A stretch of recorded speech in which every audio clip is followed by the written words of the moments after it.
Hi hello everyone. इस video के अंदर हम सेक्शन 2 ऑफ भारतीय न्याय संहिता को समझेंगे जो कि 2023 का एक्ट है। जो हम इंडियन पिनल कोड देखते हैं, जैसा कि हमें पता है भारतीय न्याय संहिता इंडियन पिनल कोड की जगह पे आई है, तो वहाँ पे जब आप डेफिनेशन क्लॉज देखते हो जो सेक्शन 6, 7, 8 से लेके स्टार्ट होता है 52A तक जाता है, तो वो सारे जो डेफिनेशंस थी वो यहाँ पे हमने क्या किया, इंडियन पिनल कोड की सेक्शन 2 ऑफ भारतीय न्याय संहिता के अंदर डाल दी। तो वो वही सारी की सारी डेफिनेशंस आपको यहाँ पे देखने को मिलेंगी। कुछ कहीं पे थोड़ा बहुत माइनर डिफरेंस देखने को मिलेगा, 99% सेम ही डेफिनेशन है, कोई भी डिफरेंस नहीं है। ठीक है। तो हमने सेक्शन 1 देखा था जिस भारतीय न्याय संहिता का, जिसके अंदर सेक्शन 1, 2, 3, 4 जो था कवर हो गया था इंडियन पिनल कोड का, मतलब उन सबको उठा के सेक्शन 1 और भारतीय न्याय संहिता में डाल दिया। ऐसे ही जो हमारे सारे सेक्शन है, जो सारी डेफिनेशन क्लॉज हैं, जो पहले हमें आईपीसी के अंदर अलग अलग देखने को मिलते थे सेक्शंस के अंदर, जो हम 7, 8, 9, 10, 11 के अंदर अलग अलग सेक्शंस के अंदर देखते थे, वो हमें सब के सब क्या अब है सेक्शन 2 के अंदर देखने को मिले अल्फाबेटिकल वे के अंदर। जैसे हम पहले और एक्ट्स के अंदर देखते थे कि अल्फाबेटिकल वे के अंदर डेफिनेशन क्लॉज होता है, ऐसे वहाँ यहाँ पे भी हमने अल्फाबेटिक वे के अंदर डेफिनेशन क्लॉज को डाल दिया। तो सबसे पहले जो यहाँ पे डेफिनेशन आती है वो आती है एक्ट की। अब जब आप आईपीसी के अंदर जाओगे तो मैंने यहाँ पे सारे ही सेक्शंस के आगे, सारी ही डेफिनेशंस के आगे लिखा हुआ है कि आपको आईपीसी के अंदर कौन सा सेक्शन इसके अंदर देखना है, क्योंकि सेम है, कोई डिफरेंस नहीं है। ठीक है। तो सेक्शन 33 जब आप देखोगे आईपीसी का, वहां पे आपको एक्ट और ओमिशन दोनों की डेफिनेशन देखने को मिलेगी। तो यहाँ पे क्या किया गया है कि उसको उठा के यहाँ पे सेक्शन 2 के क्लॉज सेक्शन 2 के सबसेक्शन 1 के अंदर एक्ट की डेफिनेशन को अलग से डाल दिया गया। यहाँ पे बोला गया कि act denotes as well as series of act as a single act. जो वहाँ पे मीनिंग था ना कि भाई अगर आप बहुत सारे एक्ट्स भी कर रहे हो तो उसको हम एक सिंगल एक्ट ही मान लेते हैं। जैसे कि अगर आप किसी के दांत को डंडे से मार के तोड़ रहे हो तो वो ग्रीवियस हर्ट होगा, तो चाहे आप एक बारी डंडा मारो चाहे आप 50 बारी डंडा मारो, वो एक ही एक्ट माना जाएगा, उसको उसके लिए एक ही बारी सजा मिलेगी, तो वो एक्ट वर्ड के अंदर इंक्लूड हो जाएगा। ठीक है। ऐसे ही एनिमल हमें सेक्शन 47 के अंदर देखने को मिलता था इंडियन पिनल कोड को। तो ह्यूमन बीइंग के अलावा जो भी लिविंग क्रिएचर्स हैं उनको हम क्या बोलते हैं, एनिमल्स बोलते हैं। चाइल्ड जो है इसका मतलब क्या होता है, कोई भी व्यक्ति जिसकी उम्र क्या है 18 साल से कम की है उसको हम क्या बोलेंगे, चाइल्ड बोलेंगे। काउंटरफीट की डेफिनेशन हमें सेक्शन 28 ऑफ आईपीसी के अंदर देखने को मिलती थी। वही सेम मीनिंग है कि काउंटरफीट का मतलब क्या होता है, अगर कोई भी व्यक्ति क्या करता है, कॉज करता है किसी चीज़ को इस तरीके से कि वो रिजेंबल करे दूसरी चीज़ से। यानी कि मैं क्या कर रहा हूँ, एक ऐसा आधार कार्ड बना रहा हूँ जो कि असली नहीं है लेकिन क्या लगे कि वो असली ही है। तो मैंने क्या किया, ऐसा मैंने क्या कॉज किया कि मैंने रिजेंबल करने की कोशिश करी एक चीज़ को बिल्कुल दूसरे की तरह, कि वो आधार कार्ड की तरह ही लगे, जबकि असली में वो आधार कार्ड नहीं है। और उसके पीछे इंटेंशन क्या थी, मतलब ये जो रिजेंबलेंस हो, ये जो चीज़ मिले जिससे कि मैं क्या कर सकूँ, डिसेप्शन कर सकूँ, या फिर मुझे पता है कि ये जो मैं कॉपी करके किसी और को दे रहा हूँ या ये कॉपी कर रहा हूँ ना, इससे डिसेप्शन की जाएगी, इससे धोखा किया जाएगा, इससे डिफ्रॉड किया जाएगा, तो उसको हम क्या बोल देते हैं, काउंटर फीट करना बोल देते हैं। जैसे कि अगर मैं कॉइन्स को काउंटर फीट कर रहा हूँ, मैं कॉइन्स बना रहा हूँ इस तरीके की उस असली कॉइन से रिजेंबल करें, और उसके पीछे मेरी इंटेंशन क्या है कि मैं डिसेप्शन करूंगा, तो वो क्या हो जाएगा, काउंटर फीटिंग हो जाएगी। अब जैसे कोई व्यक्ति क्या करता है, नोट्स बनाता है लेकिन तो कोशिश करता है कि थोड़े से असली हो, लेकिन वो बच्चों को खेलने के लिए बनाता है, तो वहाँ पे इंटेंशन ये नहीं थी कि वो क्या करे, डिसेप्शन करे लोगों के साथ, तो वहाँ पे वो काउंटर फिटिंग नहीं मानी जाएगी। अब यहाँ पे क्या है, जैसे मान लो मैंने आधार कार्ड बनाया, कॉपी किया, या मैंने पैन कार्ड बनाया, कोई ऑफिशियल डॉक्यूमेंट बनाया, मैंने सिक्के बनाए, नोट बनाए। अब यहाँ ज़रूरी नहीं है कि मैं एग्जैक्ट कॉपी ही कर दूँ उसकी, एग्जैक्ट रिजेंबलेंस ज़रूरी नहीं है, थोड़ा बहुत भी उसके जैसा था कि मैं सामने वाले को उससे डिसेप्ट करना चाह रहा था, डिफ्रॉड करना चाह रहा था, तो उस सिचुएशन के अंदर वो क्या कहलाएगा, काउंटर फीटिंग ही कहलाया जाएगा। और अगर मान लो कोई व्यक्ति इस तरीके से कोई चीज़ बनाता है, काउंटर फीट करता है, या मतलब बनाता है, रिजेंबल करता है दूसरी चीज़ से, तो ये प्रिज्यूम कर लिया जाएगा कि उसके पीछे उसकी इंटेंशन यही थी कि वो सामने वाले को डिसेप्ट करने के लिए, धोखा देने के लिए ही उसको बना रहा है, अनटिल एंड अनलेस वो कॉन्ट्रे प्रूव नहीं कर देता, इसके अपोजिट प्रूव नहीं कर देता कि इसके पीछे उसकी ये इंटेंशन नहीं थी। ठीक है। तो ये काउंटर फीट की डेफिनेशन है जो हमें सेक्शन 28 ऑफ आईपीसी के अंदर भी देखने को मिलती थी। कोर्ट का मतलब क्या है, जो हमें सेक्शन 20 देखते थे आप इंडियन पिनल कोड का, जिसके अंदर कोर्ट ऑफ जस्टिस की डेफिनेशन दे रखी थी, यहाँ पे कोर्ट की डेफिनेशन दे रखी है कि कोई भी व्यक्ति, मतलब कोई भी जज जिसको एम्पावर कर रखा है लॉ से, कैसे कि वो जुडिशली एक्ट करे, या फिर कोई भी बॉडी ऑफ जजेस जो कि एम्पावर्ड है लॉ से कि वो जुडिशली काम करे, तो उनको हम क्या बोल देंगे, कोर्ट बोल देंगे। ठीक है। वो जो पूरा काम कर रहे हैं, जो जज जो जुडिशली एक्ट कर रहे हैं, या जो बॉडी ऑफ जजेस जुडिशली एक्ट कर रहे हैं, वो सब इन टोटल क्या कहलाएंगे, जब वो जुडिशली एक्ट कर रहे हैं, कोर्ट कहलाएंगे। डेथ हमें सेक्शन 46 के अंदर देखने को मिलता था जब हम इंडियन पिनल कोड देखें उसके अंदर। तो डेथ का मतलब क्या होता है कि किसकी डेथ की बात हो रही है? ह्यूमन बीइंग की डेथ हो रही है, अनलेस एंड अंटिल कॉन्ट्रे प्रूव नहीं होता, ठीक है।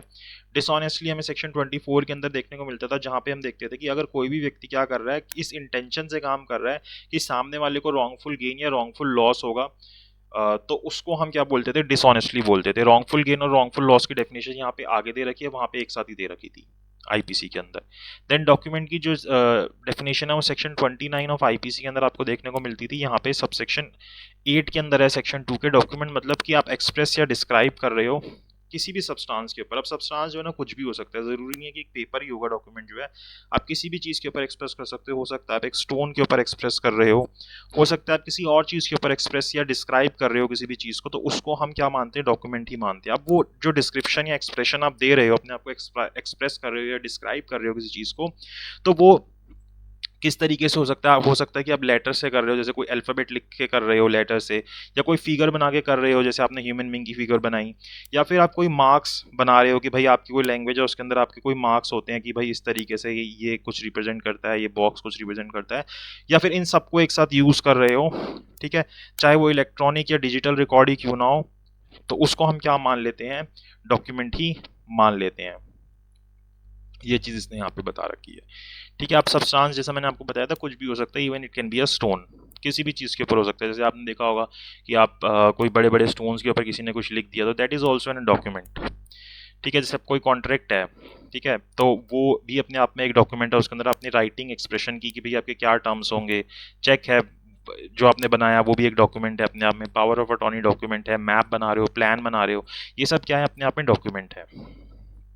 कोई राइटिंग है जिसके अंदर कोई डायरेक्शंस दे रखी हैं, इंस्ट्रक्शंस दे रखी हैं, टर्म्स दे रखी हैं किसी चीज़ की, that is also an document in itself. अब यहाँ पे ना इसने एक्सप्लेनेशन 2 दी, और एक्सप्लेनेशन 2 के अंदर क्या बोला कि मान लो कि आपने कुछ भी एक्सप्रेस किया, चाहे लेटर से, फिगर से, मार्क से, जो कि किसी मर्केंटाइल या अदर यूसेज के अंदर उसका कोई मतलब होता है, shall be deemed to be expressed by such letter, figure or mark within the meaning of this section, although the same may not be actually expressed। भाई आपने क्या किया, जैसे इसने बहुत अच्छी इलस्ट्रेशन दे रखी है कि आपने एक बिल ऑफ एक्सचेंज लिया। बिल ऑफ एक्सचेंज जो हमें पता है कि अगर आप मर्केंटाइल लॉ पढ़ोगे या मर्केंटाइल प्रैक्टिस देखोगे, आप ये जनरली प्रैक्टिस देखोगे, तो क्या होता है कि अगर एक बिल ऑफ एक्सचेंज जो कि पेबल होता है ऑर्डर के ऊपर, अगर उसके पीछे आप एंडोर्समेंट कर देते हो, जैसे किसी का नाम लिख देते हो, पीछे मैं अपना नाम लिख देता हूँ कुशांक, तो इसका मतलब क्या हो जाएगा? अगर आप मर्केंटाइल यूसेज के अंदर देखोगे कि अब ये जो बिल है वो मेरे को पे होगा ऑर्डर के ऊपर जब मैं चाहूंगा, मतलब जो भी उसका होल्डर है उसको पे होगा, तो ये एंडोर्समेंट जो है अपने आप में डॉक्यूमेंट मानी जाएगी, चाहे उसके ऊपर हमने ये ना लिखा हो कि पे टू द होल्डर है, ठीक है, even then this is a document. तो ये चीज इसने एक्सप्लेनेशन के अंदर समझाने की कोशिश की है। ये चीज हमें आईपीसी के अंदर भी देखने को मिलती है। उसके बाद हमारे पास आती है फ्रॉडलेंटली की डेफिनेशन। ये भी सेक्शन 25 ऑफ आईपीसी के अंदर हम देखते थे कि फ्रॉडलेंटली क्या होता है, तो वो यहाँ पे भी देखने को मिल रहा है कि जब आप आपकी इंटेंशन होती है कि आप सामने वाले को डिसेप्ट करना चाहते हो, डिफ्रॉड करना चाहते हो, तो उसको हम क्या बोलते हैं कि आप फ्रॉडलेंटली काम करना चाहते हो।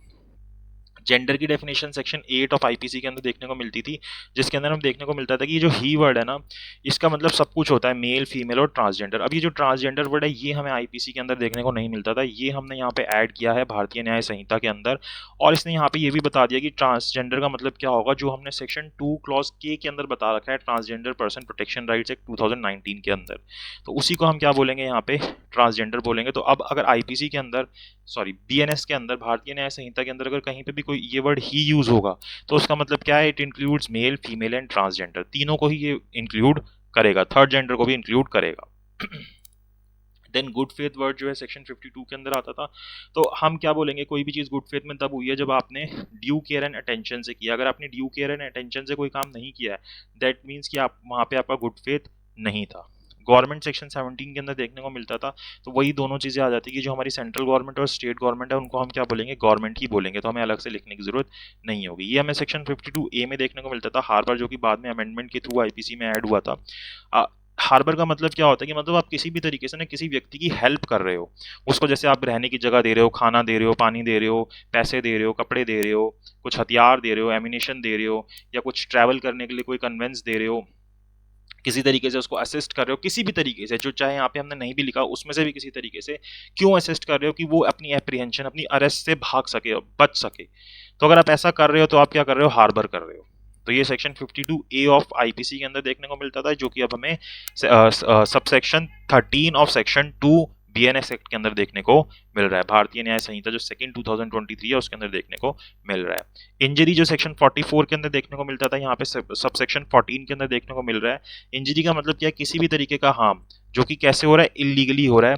आप किसी की बॉडी को, माइंड को, रेपुटेशन को, प्रॉपर्टी को अगर कोई हार्म पहुंचा रहे हो, लेकिन वो कैसे इलीगली पहुंचा रहे हो, यानी कि अगर आप कोई ऐसा काम कर रहे हो जो कि अपने आप में लीगल है, उसके चलते अगर सामने वाले की को कोई हार्म हुआ उसकी बॉडी, माइंड, रेपुटेशन या प्रॉपर्टी को, तो वहां पे ये नहीं माना जाएगा कि आपने BNS के अंदर, भारतीय न्याय संहिता के अंदर सेक्शन 2 सबसेक्शन 14 के हिसाब से उसको इंजरी पहुंचाई है।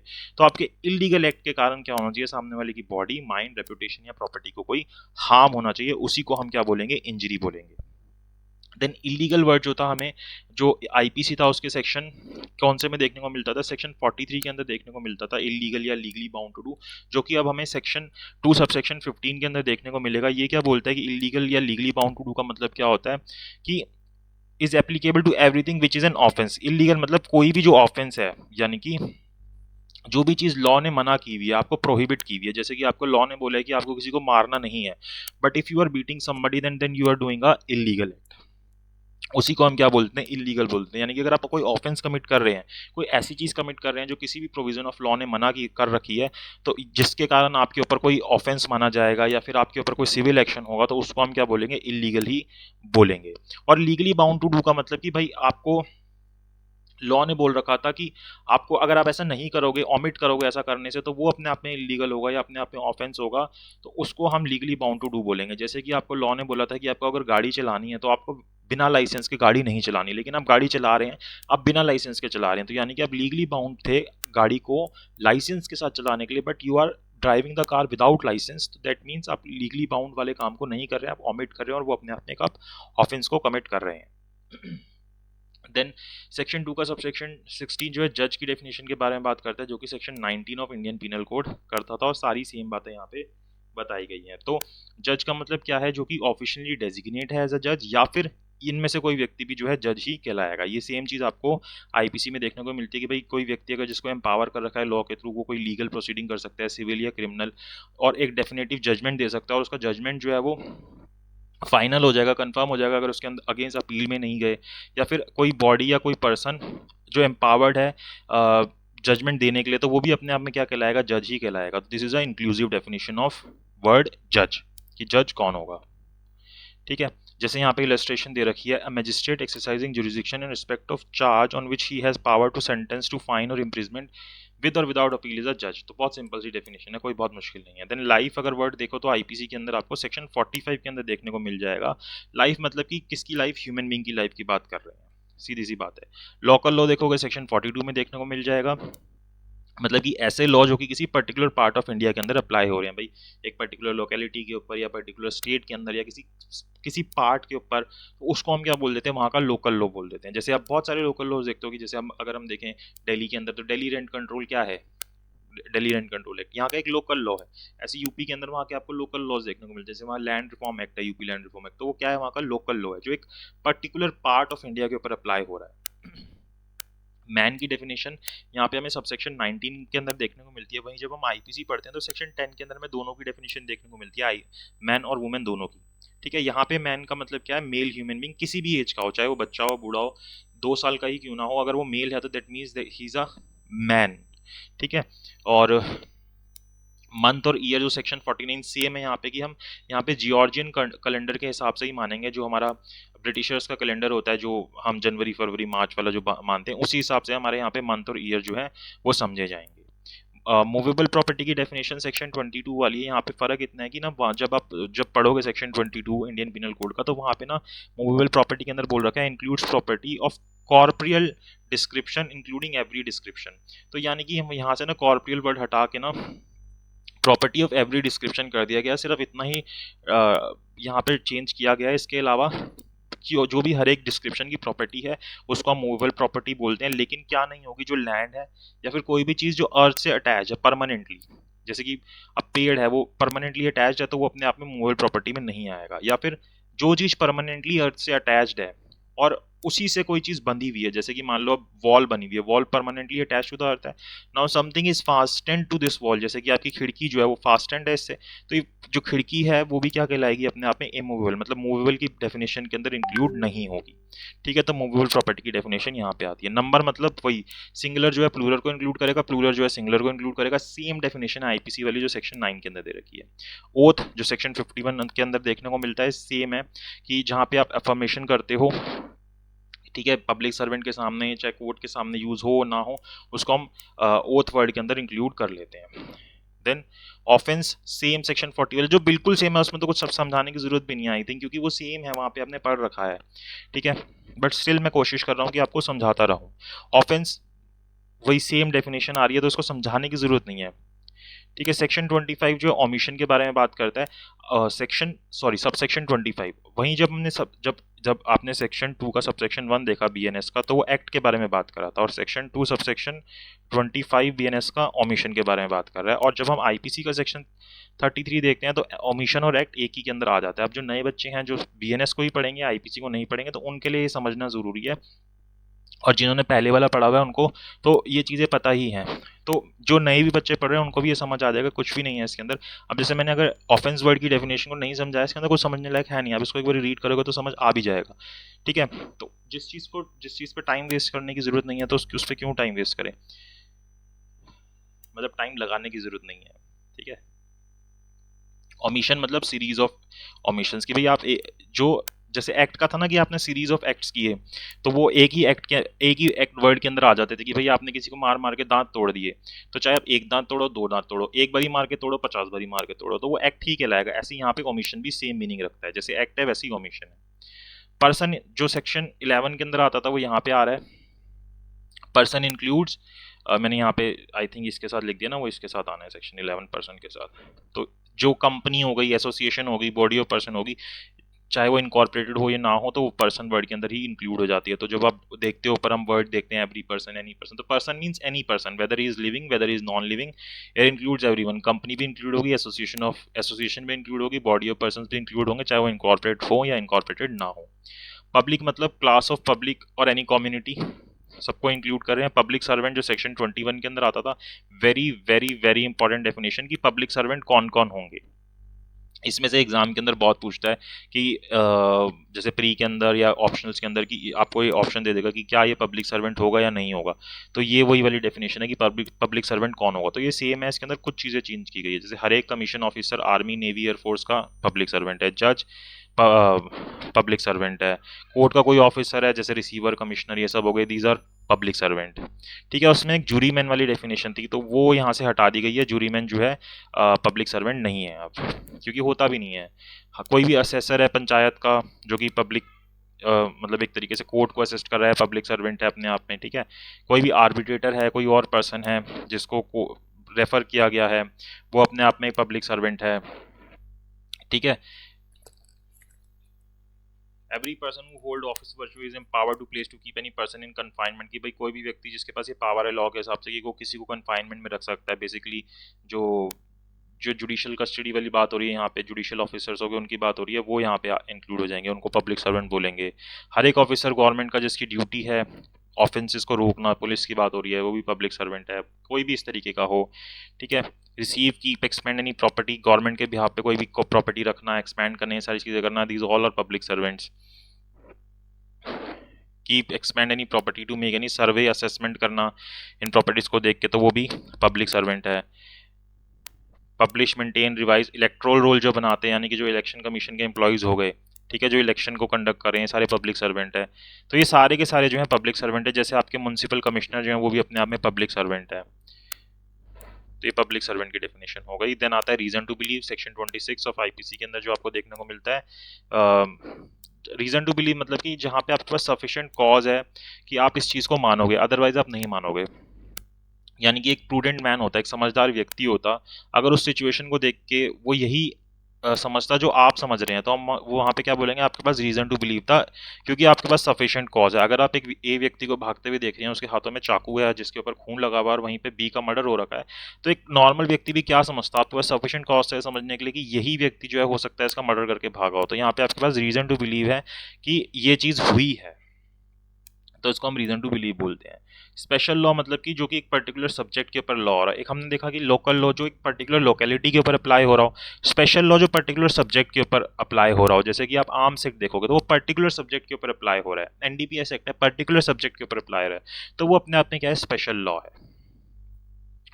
वैल्यूएबल सिक्योरिटी क्या होती है, जिसकी वजह से कोई लीगल राइट क्रिएट होता है, एक्सटेंड, ट्रांसफर, रिस्ट्रिक्ट होता है, तो उसको हम वैल्यूएबल सिक्योरिटी बोलते हैं। जैसे कि अगर एक बिल ऑफ एक्सचेंज के ऊपर एंडोर्समेंट की जाती है तो उस एंडोर्समेंट से क्या होगा, जिसके नाम पे वो एंडोर्समेंट की जा रही है उसके नाम पे वो राइट्स आ जाएंगे उस बिल ऑफ एक्सचेंज के। तो यानी कि वो जो एंडोर्समेंट हुई है वो अपने आप में क्या है, वैल्यूएबल सिक्योरिटी है। तो कोई भी चीज़ जिसके कारण कोई legal rights create, extend, transfer, restrict हो रहे हैं, एक्सटिंग्विश हो रहे हैं, रिलीज हो रहे हैं, तो वो अपने आप में क्या है, वैल्यूएबल सिक्योरिटी है। सेक्शन 30 ऑफ आईपीसी के अंदर देखने को मिलता था। वेसल क्या होता है, मतलब कोई भी चीज़, कोई भी कन्वेंस जो कि वाटर के ऊपर यूज होगा ह्यूमन बींग्स या किसी प्रॉपर्टी को इधर से उधर ले जाने के लिए, कन्वेंस करने के लिए, ठीक है, तो कन्वेंस के लिए, तो उसको हम क्या बोलेंगे, वेसल बोलेंगे। सेक्शन 48 आईपीसी के अंदर देखने को मिलता था। वॉलेंटरली मतलब क्या होता है, जहां पे आपको पता था कि आपके एक्ट से ये चीज़ होगी, आपकी इंटेंशन उसके पीछे थी, चाहे आपकी एग्जैक्ट वो चीज़ करने की उसके पीछे नियत नहीं थी। यानी कि आपने अगर गांव में आग लगाई तो आपको पता है कि उससे लोग मर सकते हैं, चाहे आप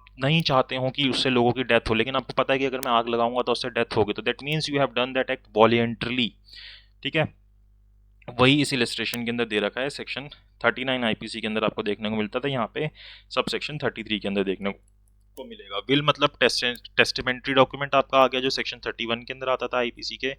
वुमेन मतलब female human being of any as, जैसे मेन के लिए था ऐसे ही वुमेन के लिए हो गया कि किसी भी एज की अगर फीमेल है, 1 साल, 2 साल, 3 साल, तो that is a women. Wrongful gain, wrongful loss हमने ऊपर देखा था, ठीक है, कि रॉन्गफुल गेन का मतलब कि जिस आप उस प्रॉपर्टी को गेन कर रहे हो जिसके लिए आप लीगली एंटाइटल नहीं है, जो आपके पास नहीं होनी चाहिए थी, आप चोरी करके कोई प्रॉपर्टी लेके आ रहे हो, दैट मीन्स आप वो रॉन्गफुल गेन कर रहे हो। और रॉन्गफुल लॉस मतलब जिससे आप चोरी करके लेके आ रहे हो उसके पास वो होनी चाहिए थी, लीगली एंटाइटल होनी चाहिए थी, लेकिन अब उसके पास वो प्रॉपर्टी नहीं है, तो यानी कि उसके लिए क्या हो रहा है, रॉन्गफुल लॉस हो रहा है। तो गेनिंग रॉन्गफुली, लूजिंग रॉन्गफुली मतलब क्या है, कि आप उस प्रॉपर्टी को या तो रिटेन कर रहे हो रॉन्गफुली या फिर अक्वायर कर रहे हो रॉन्गफुली, जो कि आपको नहीं करनी चाहिए थी, इलीगल तरीके से कर रहे हो, तो गेनिंग रॉन्गफुली है। इसका अपोजिट लूजिंग रॉन्गफुली हो जाएगा, ठीक है। और लास्ट जो सेक्शन 2 का सब सेक्शन 39 आता है वो बात करता है कि अगर कोई वर्ड, जैसे हमने इतनी सारी डेफिनेशन पढ़ी, वो नहीं एक्सप्लेन्ड है लेकिन कहीं पे आईपीसी के अंदर, सॉरी, भारतीय न्याय संहिता के अंदर यूज होता है, तो जो मीनिंग हमें आईटी एक्ट 2000 या फिर भारतीय नागरिक संहिता, भारतीय नागरिक सुरक्षा संहिता 2023 के अंदर देखने को मिलता है, वही मीनिंग यहाँ पे भी अप्लाई हो जाएगा। तो ये हमारा सेक्शन 2 जो है बीएनएस एक्ट का, भारतीय न्याय संहिता का, कंप्लीट होता है। नेक्स्ट वीडियो के अंदर हम जनरल एक्सप्लेनेशन देखेंगे। आई होप आपको ये वीडियो अच्छी लगी तो please like, share and subscribe जरूर कीजिए। Thank you so much for watching this video.